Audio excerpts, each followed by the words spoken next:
Hello, my name is Tina Sharapova. I am a textile designer. In this series of videos, I will show you how to make small tapestries on a frame without using expensive tools and materials.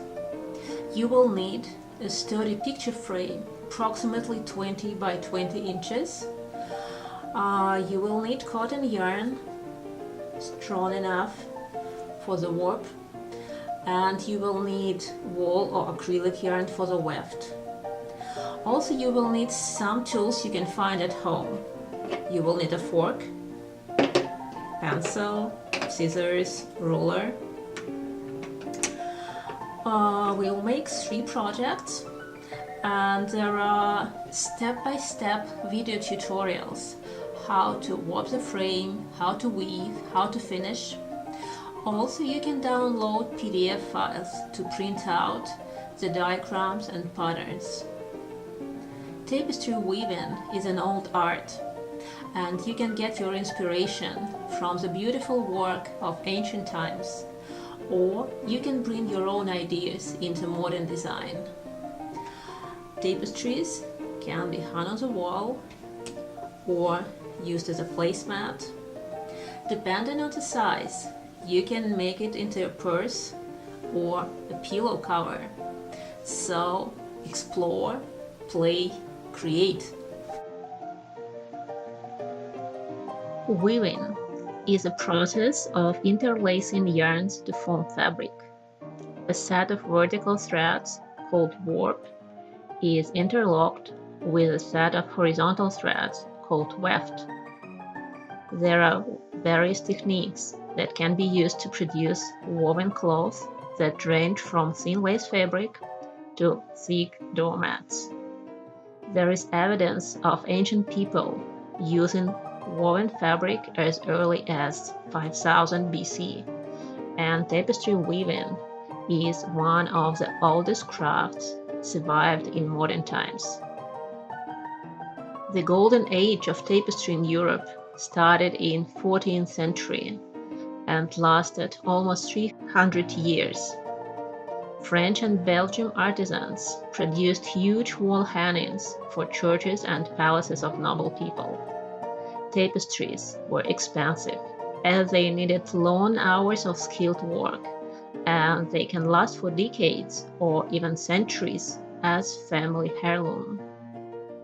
In 19th century, British designer William Morris brought attention to this beautiful art and created tapestries of his own design. In modern times, big pieces can be seen in public places like libraries or meeting halls. Small pieces found their place in contemporary design, adding a touch of rustic handmade in their urban background.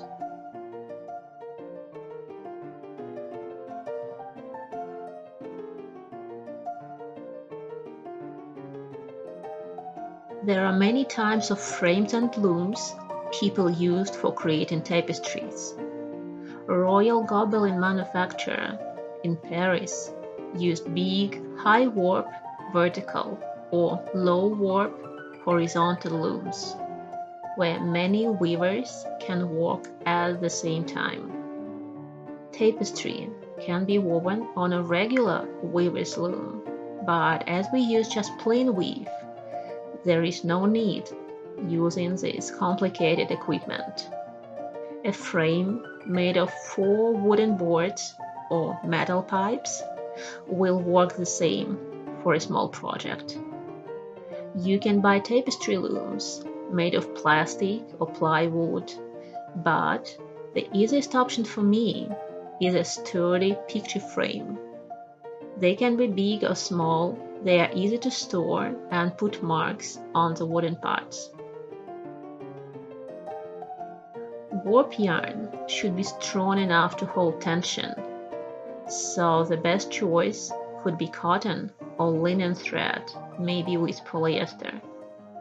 Before using it, check it. Try to break it with hands.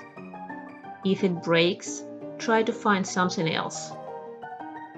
Also, you can use wool or acrylic if you will weave loose structure, but be very careful as it is hard to replace warp threads during the work.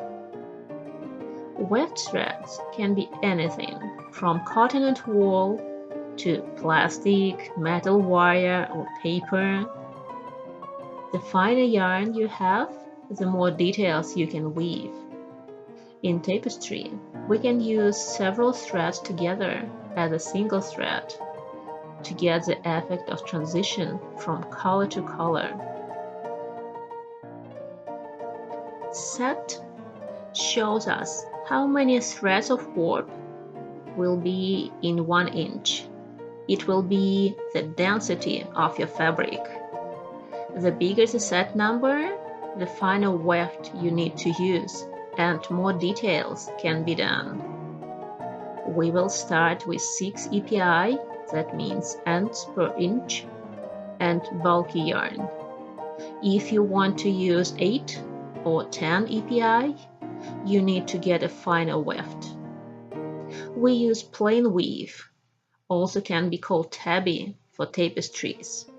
That means that our weft goes over one, under one, creating flat surface. There are many ways to finish a completed tapestry. You can leave fringes made from warp, or you can fold and stitch sides to the wrong side of the fabric. The work can be mounted on the frame like a picture, or attached to a stick or a wooden branch. You can choose a technique that will fit your idea.